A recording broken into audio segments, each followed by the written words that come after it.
President Obama just unveiled a spectacular plan today to extend overtime pay for over 5 million workers in the public sector of our country. So this is obviously spectacular news and something that has been long overdue in our country. So let's get to the particulars of this plan. So President Obama raised the threshold for overtime pay. So if you're making this level of income or less, you're going to get mandatory overtime pay. He raised that threshold from $23,660. So basically on the threshold of poverty. He raised that to $50,440. So he's now including the working class and some levels of the middle class in our country in this overtime pay system. Which means that yes, for every hour that you work beyond the 40-hour work week, you're going to be receiving 1.5 times the regular amount of money that you make per hour. So again, obviously great news and something that's been long overdue. And I'm really glad that President Obama swooped in and saved the day inside this overtime pay system.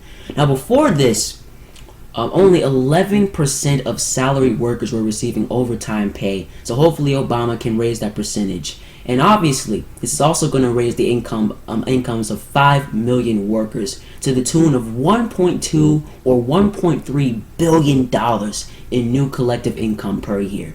Great news. Now, this goes back to my long-standing frustration with President Obama. Again, I got to give him credit on this plan and so many other accomplishments in his presidency, but it goes back to my frustration with him because, again, he's done some great things in his presidency, like this, like immigration reform, like the Cuba deal, like Obamacare. I'm going to list off a few others in a second, but he's also done some pretty bad things. The TPP, he's pretty much about to get that pushed through right now. Made 90% of the Bush tax cuts permanent, etc. That's extremely frustrating because I can't stand a liar. And President Obama lied to the American people when he ran for office in 2008. He said, I'm about to be a big-time progressive. I'm about to fight for you. I'm about to fight for the interests of regular folks in our country. I'm about to stand up for the little guy. I'm about to be Elizabeth Warren 2.0, FDR 2.0. I'm going to lead us out these dark times.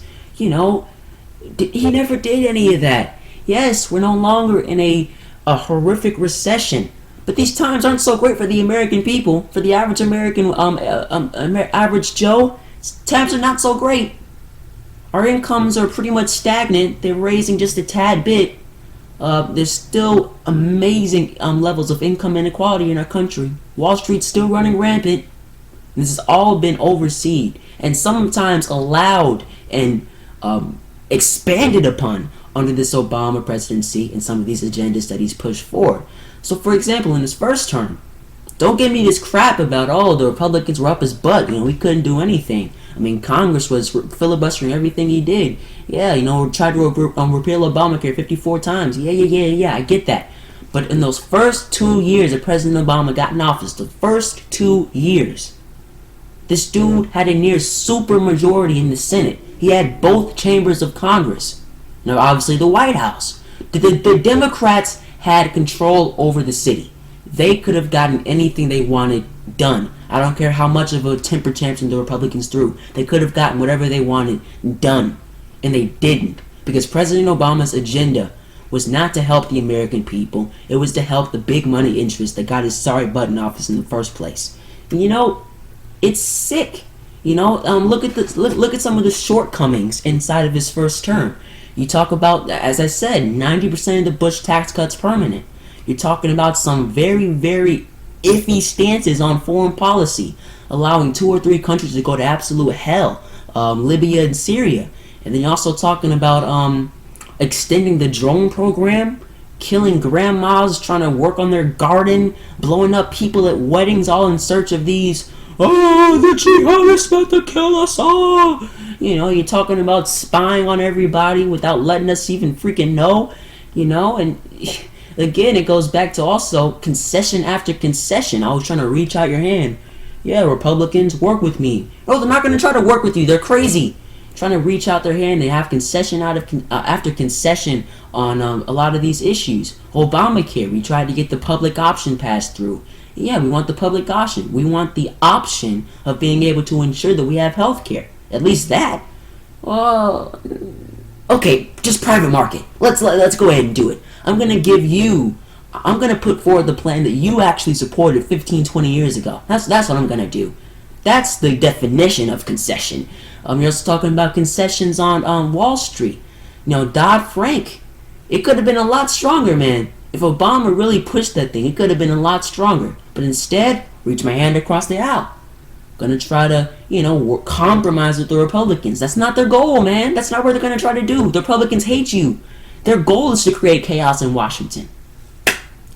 But then all of a sudden, we get to a second term. Well, now the Republicans, they gain back of Congress because your sorry butt didn't do anything. So now the Republicans have control of Congress. Now they can do whatever the heck they want. And now you can't get anything done. But all of a sudden, well, I'm going to be a big time progressive now. Well, I'm going to unveil all these new plans. I'm going to say free community college, progressive tax code. Now this, I'm gonna do immigration reform. I'm gonna do the Cuba deal. Gonna do the Iran deal. Gonna do all these great progressive things. Where was this? Where was this in your first term, Obama? You had the opportunity. Why didn't you act on it? But he didn't. And again, credit where credit is due. Great stuff here. This is a fantastic plan, overtime pay. It's something that needed to be done, and Obama did it. He swooped in and saved the day. But come on, man. He needed to step it up. And now it's too late. Now, in a year, he's about to be out of office, and hopefully the Bernie Sanders of the world can step right in and get some real progressive reforms done. So yeah, this is a fantastic proposal. And fantastic law that's about to be put in place for public sector workers. But you know what? Where was this in his first term? And that's always going to be my frustration with Obama until the day he steps out of office.